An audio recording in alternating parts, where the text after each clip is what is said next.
এক্ষুনি মনে হচ্ছে ভূত আসবে। আদেও কি এখানে ভূত আছে কে জানে, জানি না। আজকের মিনি ভ্লগটা একটু আলাদা অন্য দিনের তুলনায়, কারণ আজকে আমি যেটা এক্সপিরিয়েন্স করেছি সেটা ভাষায় প্রকাশ করতে পারবো কিনা সন্দেহ আছে। এবার আসি মেন ইনসিডেন্টে। সকাল 5টার সময় রেডি হয়ে বেরিয়ে পড়েছি। আমি যাচ্ছি উচ্ছে পোতাতে, ওখানে একটা পিকনিক রয়েছে আমাদের সকলের।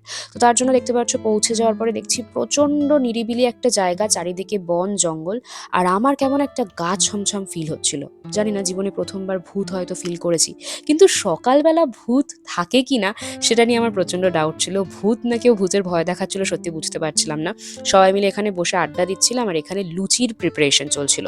তো লুচি, আলুর দম, তার সঙ্গে মিষ্টি সবকিছু সার্ভ করে দেওয়া হয়ে গেছে। সবাই মিলে এখন জাস্ট খাওয়ার অপেক্ষা করছি। আর সকালবেলা ব্রেকফাস্টে যদি এরকম লুচি তরকারি পাওয়া যায় তাহলে আর কি বা লাগে। তো যাই হোক, সবাই মিলে আনন্দ করে বসে খাচ্ছিলাম। এরই মাঝে ঘটে গেল আরো একটা ইনসিডেন্ট। আদেও কি এখানে ভূত ছিল, নাকি আমাদের ভয় পাওয়ানোর জন্য ইচ্ছে করে করা হচ্ছিল? জানতে হলে পরের পার্টটা মিস করো না।